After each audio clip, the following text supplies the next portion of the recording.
सुबह का वक्त था। आरव अपनी बूढ़ी माँ शकुंतला के साथ घने जंगलों के बीच से गुजर रहा था। अचानक शकुंतला बेहोश होकर जमीन पर गिर पड़ी। ये क्या? अरे माँ, माँ तुम्हें क्या हो गया? अरे उठो ना। हे भगवान, माँ को क्या हो गया? अरे रे रे रे, माँ, हे माँ, माँ, ये माँ तो पूरी तरह से बेसुध हो गई है। अब मैं क्या करूँ? मुझे माँ के मुंह पे पानी के छींटे मारने चाहिए। क्या करूँ? कहाँ से पानी लाऊं? यहाँ आसपास तो साफ पानी भी नहीं दिख रहा है। हे माँ, माँ। आरव व्याकुल होकर चारों तरफ देखने लगा। तभी उसकी नजर सामने मौजूद एक विशाल काले तालाब पर पड़ी। अरे ये तो काला तालाब। बाप रे, इसके अंदर पानी तो है, पर ये पानी, ये पानी तो कितना डरावना और काला है। इस तालाब का पानी तो मैं अपने माँ को नहीं पिला सकता। हमारे गांव में तो कहा जाता है कि इसका पानी पीते ही इंसान मर जाता है। हे भगवान, मैं क्या करूं? मैं माँ को ये जहर जैसा पानी तो नहीं पिला सकता, पर उन्हें होश में लाना भी जरूरी है। माँ भी नहीं होश में आ रही है। आरव अभी दुविधा में ही था कि तभी उस काले तालाब के बीचों बीच हलचल हुई और एक रहस्यमयी लड़की ईरा पानी से बाहर निकली। तुम परेशान मत हो, इस काली तालाब का पानी अपनी माँ को पिलाओ, देखना तुम्हारी माँ तुरंत ठीक हो जाएगी। अरे क्या बात करती हो? नहीं, ये काला तालाब का पानी क्या? तुम क्या बात करती हो? हमारे गांव में सब जानते हैं कि इसका पानी पीने से मौत आ जाती है। मेरी माँ वैसे ही जिंदगी और मौत के बीच झूल रही है, और तुम कहती हो कि ये काला पानी पिलाकर मैं अपनी माँ को मार डालूं? ना, मैं अपने हाथों से अपनी माँ को नहीं मारना चाहता। क्या बात करती हो तुम? मेरी बातों पर यकीन करो, ये पानी जादुई है, तुम्हारी माँ ठीक हो जाएगी। वैसे भी तुम्हारी माँ की हालत बहुत नाजुक है, अगर कुछ नहीं किया तो वह वैसे भी नहीं बचेंगी। तो क्यों ना ये पानी पिलाकर ही देख लो, तुम्हारी माँ जरूर ठीक हो जाएंगी। चलो ये भी करके देख लेता हूँ। वैसे भी माँ की सांसें थम रही हैं। प्यास से दम तोड़ने से अच्छा है कि चलो ये काला पानी पिलाकर देख लेता हूँ। अगर ईश्वर ने चाहा तो शायद कोई चमत्कार ही हो जाएगा। हे ईश्वर, ध्यान रखना। हे ईश्वर। आरव कांपते हाथों से तालाब का काला पानी लेकर अपनी माँ को पिलाता है। पानी गले से उतरते ही एक चमत्कार होता है। शकुंतला की आंखों में चमक आ गई और वो तुरंत उठकर था, मैं तो पूरी तरह ठीक महसूस कर रही हूँ। ये कैसा चमत्कार है बेटा? तुमने मुझे क्या पिलाया? कौन सी औषधि थी तुम्हारे पास? हाँ? नहीं माँ, मैंने तुम्हें कोई औषधि नहीं पिलाई है। मैंने तो तुम्हें इसी काले पानी का जल पिलाया था और तुम एकदम ठीक हो गई। मुझे तो अपनी आंखों पर यकीन नहीं हो रहा। हे भगवान, ये तो सच में चमत्कार हो गया। बहुत बड़ा चमत्कार। तुमने ठीक कहा था। माँ, देखा, मैंने कहा था ना कि इस काले तालाब का पानी श्रापित नहीं है, इसमें जीवन लौटाने की शक्ति है। अब देखो, तुम्हारी माँ सही सलामत है। अब तुम अपनी माँ के साथ खुशी पूर्वक घर जा सकती हो। सच में तुम हमारे लिए किसी देवी से कम नहीं हो। तुमने मेरी माँ की जान बचा ली। चलो माँ, चलो। आरव अपनी माँ शकुंतला के साथ खुशी खुशी वहाँ से चला जाता है। धीरे धीरे ये बात पूरे गांव में आग की तरह फैल गई। गांव के सभी बीमार और रोगी लोग उस तालाब का पानी पीकर ठीक होने लगे। वो काला तालाब, जिसे लोग कभी अभिशाप मानते थे, अब गांव के लिए वरदान बन चुका था। तभी एक दिन उसी गांव का दुष्ट माधव अपनी पत्नी सीमा को उसी तालाब की ओर लेकर आया। आज तो तुझसे मेरा पीछा छूट ही जाएगा। तेरी वजह से मैं अपनी प्रेमिका से शादी नहीं कर पा रहा हूँ। आज तो तू नहीं बचेगी। चल मेरे साथ। अरे चल। नहीं, मुझे छोड़ दीजिए। आप ये बहुत गलत कर रही हैं। आप शादीशुदा हैं। आपको किसी और से प्रेम करने का कोई हक नहीं है। मैं आपके बच्चे की माँ बनने वाली हूँ। कम से कम उसका तो ख्याल करिए। अरे तू कुछ भी कर ले, पर अब तुझे मेरे हाथों से कोई नहीं बचा सकता। चल मेरे साथ, चल। माधव उस गहरे काले तालाब में गिरा देता है। चलो, मेरे जीवन का कांटा निकल गया।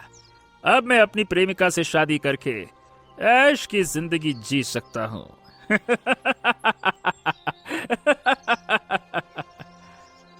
माधव वहाँ से हंसता हुआ चला जाता है। पानी में सीमा डूबने ही वाली थी कि तभी ईरा प्रकट हुई और सीमा को सुरक्षित किनारे पर ले आई। आप कौन हैं? आपने मेरी जान बचा ली, वरना मेरे पति तो खुद मुझे मौत के मुंह में ढकेल कर आ जाते। चिंता मत करो, अब तुम सुरक्षित हो। अपना जीवन अब स्वाभिमान से जियो। ऐसे इंसान के पास कभी वापस मत जाना जिसे तुम्हारी कदर ना हो। मैं अब कभी उस आदमी के पास नहीं जाऊंगी। सीमा वहाँ से एक नया संकल्प लेकर चली जाती है। ईरा उदास मन से उसे देखती रहती है। इंसान कितने गिर गए हैं, स्वार्थ के लिए अपनी मान मर्यादा और रिश्तों का गला घोंटने के तैयार है। ईरा फिर से तालाब की गहराइयों में समा जाती है। दूसरी तरफ माधव गांव की गलियों से मूंछों पर ताव देते हुए गुजर रहा था। तभी उसे गांव के मुखिया और रमेश बातें करते मिलते हैं। मुखिया जी, आपने सुना वो जो काला तालाब था ना, अब वो श्रापित नहीं रहा बल्कि वरदान बन गया है। हाँ, अरे गांव के बच्चे से लेकर बूढ़े तक सबका इलाज उसी पानी से हो रहा है। बड़ा चमत्कारी हो गया है वो। हाँ, बिल्कुल ठीक कह रहे हो रमेश। कल मेरी बेटी भी उस तालाब का पानी पीते ही एकदम जादू की तरह ठीक हो गई। मैं तो बड़ा खुश हूँ कि चलो हमारे गांव का अभिशाप कम से कम मिट तो गया। हाँ, बड़ी मुसीबत बना हुआ था वो। सही कह रहे हैं मुखिया जी। अब तो वो तालाब हमारे जीवन की रेखा बन गया है। एकदम क्या कहते हैं उसको, संजीवनी बूटी। दोनों खुश होकर बातें कर रहे थे, लेकिन पास खड़ा माधव ये सब सुनकर अंदर से कांप गया। अरे संजीवनी, अगर वो तालाब सच में जीवनदायिनी है तो कहीं मेरी पत्नी की जान तो नहीं बच गई? अगर वो जिंदा वापस आ गई तो महाराज तो मुझे फांसी दे देंगे। हाँ, मुझे अभी जाकर देखना होगा। फिर माधव बदहवास होकर तालाब के पास पहुंचा। वो झाड़ियों और पानी के किनारों पर सब जगह ढूंढता है, लेकिन उसे सीमा कहीं नहीं मिलती। अरे चलो, भला हुआ, ससुर की नाती डूब कर मर गई होगी। अब मुझे किसी भी तरह महाराज से कहकर ये तालाब बंद करवाना होगा। अगर कभी उसकी लाश ऊपर आ गई या किसी को कभी कुछ पता चल गया तो फिर फालतू में बखेड़ा खड़ा हो जाएगा। फिर मैं अपनी प्रेमिका से शादी कभी नहीं कर पाऊंगा। हाँ। फिर माधव फौरन राजमहल पहुंचता है और रोने का नाटक करने लगता है।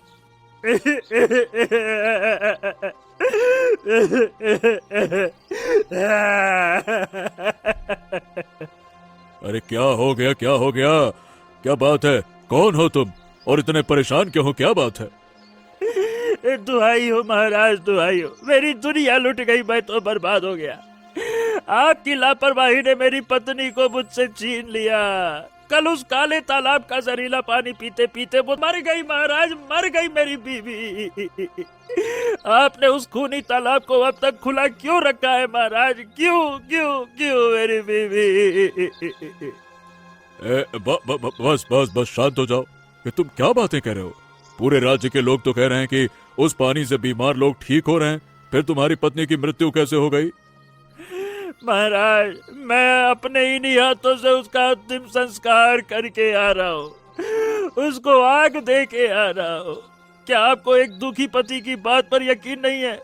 मेरी उजड़ी हुई दुनिया गवाह है कि वो तालाब अभिशाप है, अभिशाप है, अभिशाप है। अगर तुम्हारी बात सच है तो ये तो बहुत बड़ा अनर्थ है।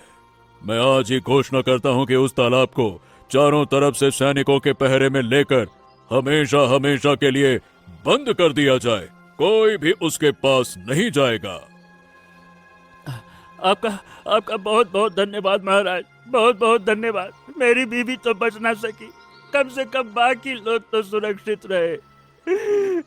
फिर माधव मन ही मन मुस्कुराते हुए और बाहर से रोने का ढोंग करते हुए महल से निकल जाता है। अगली सुबह राजा के सैनिक तालाब को चारों तरफ से घेर लेते हैं। तभी एक बूढ़ी औरत अपनी मरती हुई पोती के लिए पानी लेने भागती हुई वहाँ आती है। अरे अरे रुको रुको रुको, रुको बुढ़िया, कहाँ कहाँ, चलो चलो पीछे हटो। तुम इस तालाब की एक बूंद भी नहीं छू सकती हो, चलो पीछे हटो। ऐसा मत करो बेटा, मेरी पोती मर जाएगी। वह बहुत बीमार है, हकीमों ने हाथ खड़े कर दिए हैं। बस थोड़ा सा जल ले जाने दो, उसे जीवन दान मिल जाएगा। अरे भाई, महाराज का सख्त आदेश है। इस तालाब का पानी अब राज्य के लिए जहर घोषित हो चुका है। यहाँ से चली जाओ वरना कैद कर ली जाओगी। चलो। भगवान के लिए मुझ पर तरस खाओ, मेरी मासूम पोती की जान बचा लो, थोड़ी सी दया करो।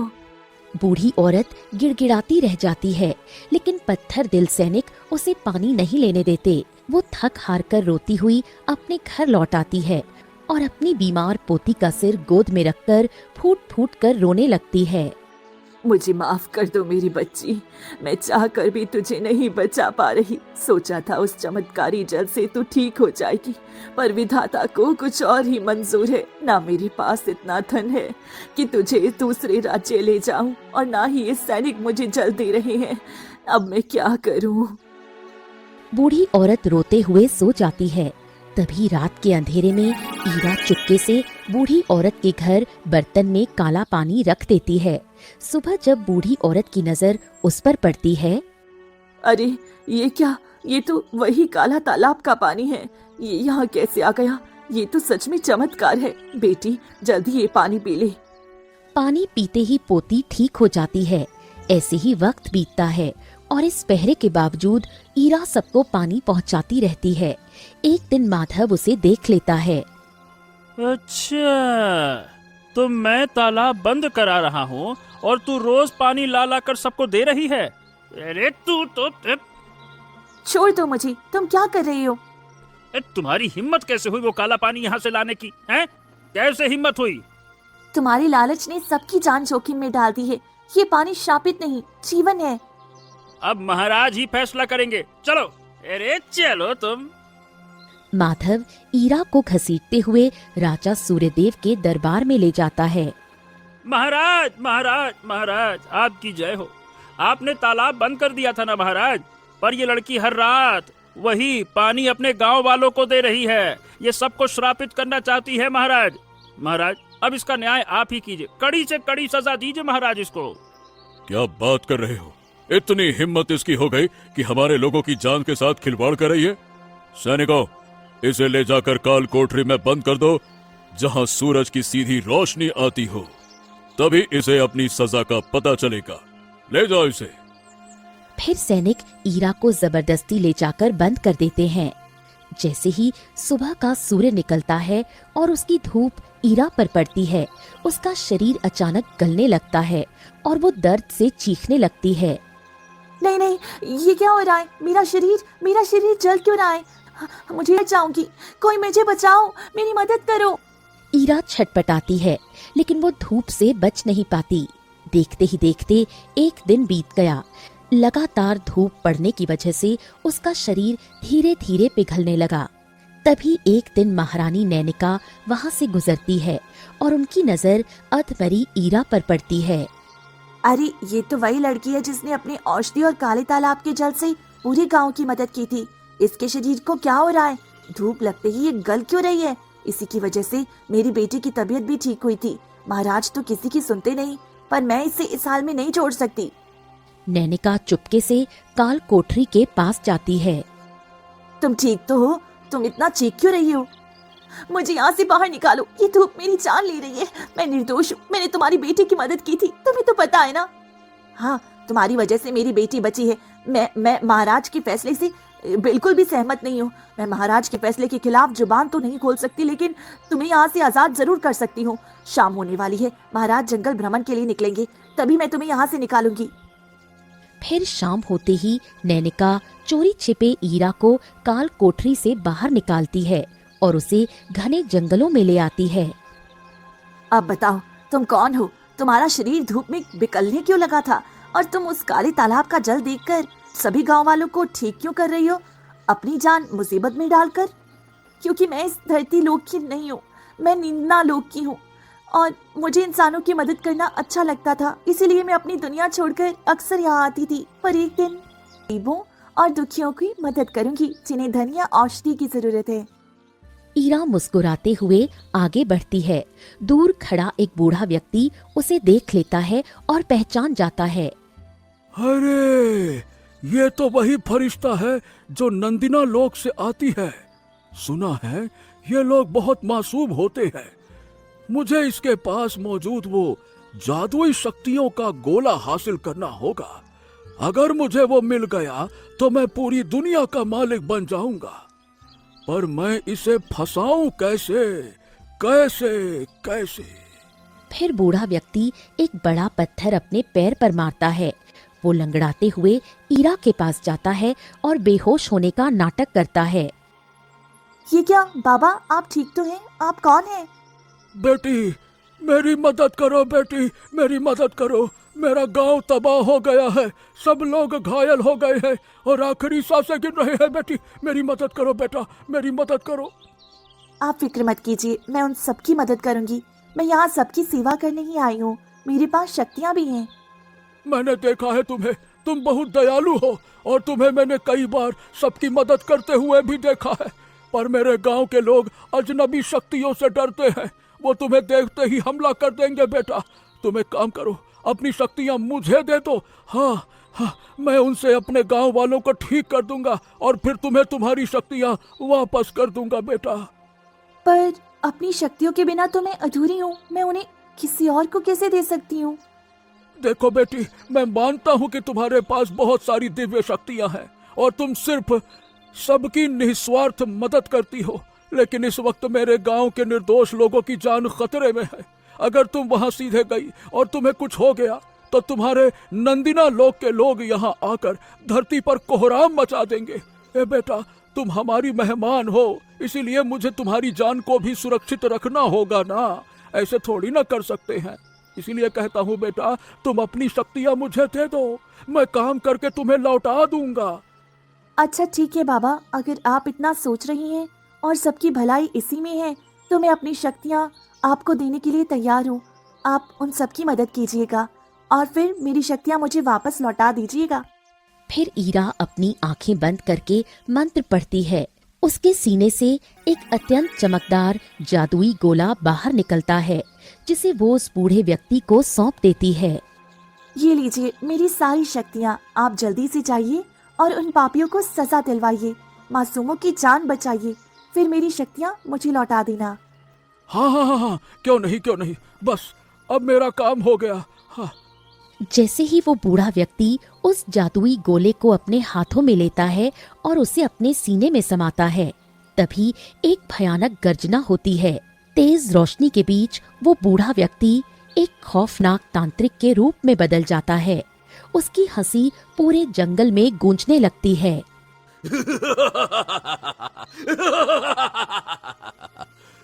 नहीं, ये क्या? तुम तो कोई और हो, तुम तांत्रिक कैसे हो गई? तुम तो एक नेक बूढ़े व्यक्ति का नाटक कर रही थी, तुमने मुझसे छल किया। क्योंकि मुझे तुम्हारी इस शक्तियों का बहुत वर्षों से इंतजार था। तुम हर बार यहाँ आती थी और सबकी मदद करके निकल जाती थी। मैं चाह कर भी तुम्हें पकड़ नहीं पाता था, लेकिन आज देखो, तुम मेरे बिछाए हुए जाल में फंस गई। बुरी तरह से फंस गई। तुमने खुद अपनी मर्जी से ये शक्ति मुझे दे दी। अब ये शक्ति मेरी है और मैं इस पूरे राज्य का, इस पूरी धरती का स्वामी बनूंगा।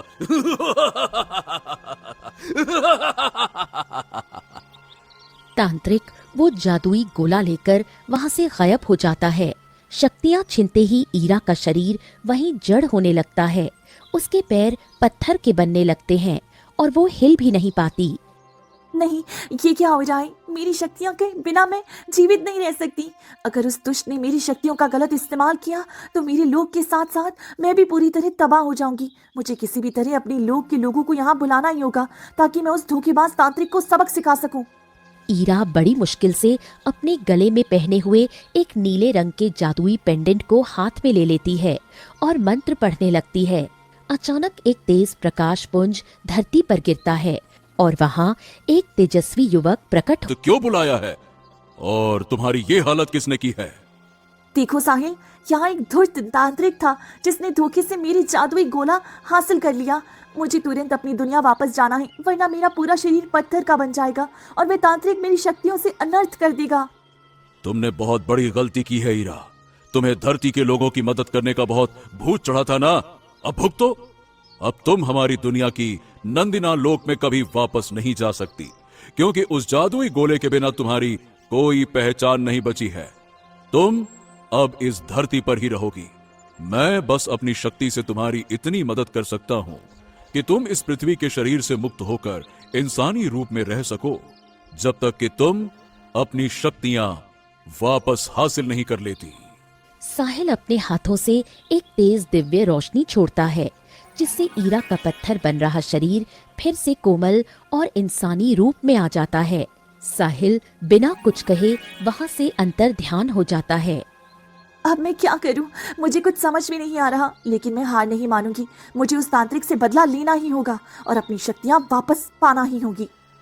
ईरा संकल्प लेकर जंगल में निकल पड़ती है।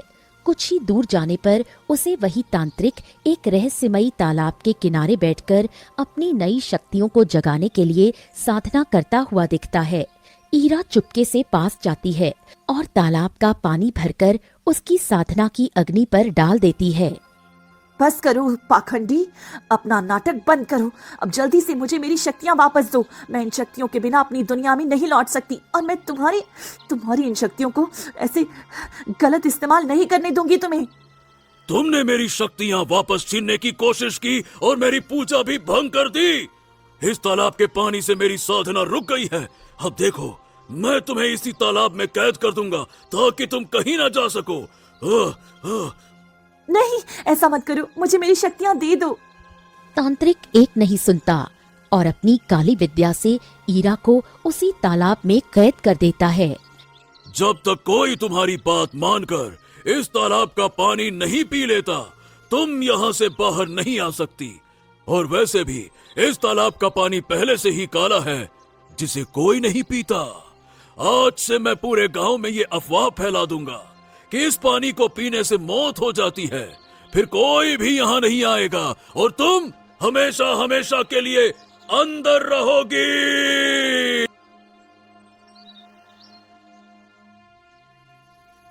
तब से मैं इसी तालाब में कैद थी, लेकिन उस नेक लड़की आरव ने अपनी माँ को इस तालाब का पानी पिलाया, जिससे मेरी कैद टूट गई और अब मैं बाहर निकलकर सबकी मदद कर पा रही हूँ।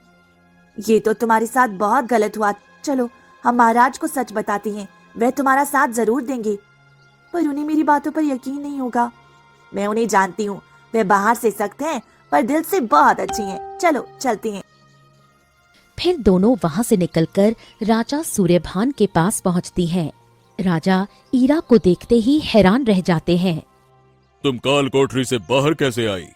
नैनिका महाराज को सारी सच्चाई बताती है। ओह, ये तो बहुत बड़ा अनर्थ हुआ। हमारे दादा कहा करते थे कि एक नेक फरिश्ता है जो बरसों से हमारे गांव की रक्षा करता है, यानी वो कोई और नहीं बल्कि तुम ही थी। मैंने जाने अनजाने तुम्हारे साथ बहुत गलत किया है। महाराज, मुझे उस तांत्रिक से अपनी शक्तियाँ वापस लेनी है ताकि मैं अपनी दुनिया में लौट सकूं। मुझे अपने परिवार और दोस्तों की बहुत याद आ रही है। उस तांत्रिक ने हमारे राज्य को बहुत परेशान किया है। सैनिकों, जाओ उसे लेकर आओ। उससे बस इतना झूठ बोलना कि हम उसे अपना राज्य सौंपना चाहते हैं, वो तुरंत लालच में आ जाएगा। जाओ। जो आज्ञा महाराज। और ईरा, जैसे ही वो महल में आए, तुम पीछे से उसके सर पर वार कर देना और अपनी शक्तियां वापस ले लेना। ऐसे धूर्त से सीधे लड़ना खतरे से खाली नहीं है। राज्य को बचाने के लिए हमें ये छल करना ही होगा। ठीक है महाराज, मैं तैयार हूँ। फिर कुछ ही देर में सैनिक तांत्रिक को लेकर आते हैं। वो मुस्कुराते हुए राजमहल में प्रवेश करता है। कहिए महाराज, बताइए, आप मुझे राजगद्दी सौंपना चाहते हैं? मैं जानता था कि मेरी शक्तियां जागने से पहले ही मैं इस राज्य का स्वामी बन जाऊंगा। तांत्रिक जैसे ही हंसने लगता है, पीछे से ईरा एक जोरदार डंडे से उसके सिर पर वार करती है। तांत्रिक बेहोश होकर गिर पड़ता है। तुमने मेरे साथ बहुत गलत किया, पर अब मैं अपनी शक्तियाँ लेकर ही लौटूंगी। ईरा मंत्र पढ़ती है और एक तेज रोशनी के साथ तांत्रिक के भीतर से शक्तियों का गोला निकलकर ईरा के तावीज में समा जाता है। मेरा बदला पूरा हुआ महाराज, अब मुझे अपने लोक लौटना होगा। क्यों नहीं ईरा, तुमने हमारी बहुत मदद की है। बस प्रार्थना है कि इसी तरह से हमारे गांव का ख्याल रखना। हाँ, क्यों नहीं, मैं जैसी आती थी वैसे ही आती रहूंगी। ईरा वहां से ओझल हो जाती है। तभी तांत्रिक को होश आता है।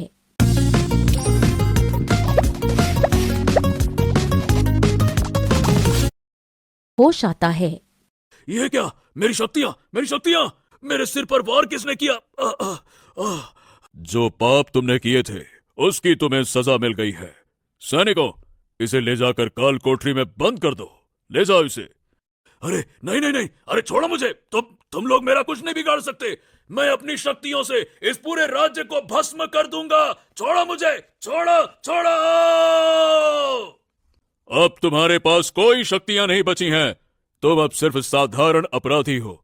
सैनिकों, ले जाओ इसे ले जाओ और माधव को भी पकड़ कर लाओ। उसने जो हमारे साथ छल किया है उसकी सजा उसे मिलनी ही चाहिए। जाओ। फिर सैनिक तांत्रिक को घसीटते हुए ले जाते हैं और कुछ ही देर में माधव को दरबार में पेश करते हैं। माधव, सच सच बता कि तूने उस ईरा के साथ क्या क्या किया था और अपनी पत्नी के साथ कौन सा जुल्म किया। अब अगर झूठ बोला तो तेरा सर इसी वक्त कलम कर दिया जाएगा। बोल। मुझे माफ कर दीजिए महाराज, मुझसे बहुत बड़ी भूल हो गई। मैंने ही अपनी पत्नी को तालाब में धक्का दिया था। मैंने ही आपसे झूठ बोला था कि वो मर गई। मैं उसका अंतिम संस्कार कर गया। झूठ बोला, मैंने झूठ बोला। इसलिए बोला ताकि मेरा सच दुनिया के सामने ना आ सके और मैं दूसरी शादी कर सकूं। माफ कर दीजिए महाराज, माफ कर दीजिए। तेरे जैसा पापी दया के काबिल नहीं है। तूने एक बेगुनाह लड़की और अपनी पत्नी दोनों के साथ गद्दारी की है। सैनिकों, इसे भी ले जाकर काल कोठरी में बंद कर दो। और सुनो, आज से उस काले तालाब का पानी पूरे राज्य के लिए अमृत घोषित किया जाता है। यही हमारा हुक्म है। फिर सैनिकों ने माधव को ले जाकर कैद कर दिया। अपनी दुनिया नींदना लोक में सुरक्षित लौट आती है, लेकिन वो जाते जाते अपनी शक्तियों का एक अंश उसी तालाब में छोड़ देती है। आज भी उस काले तालाब का पानी एक दिव्य औषधि की तरह काम करता है।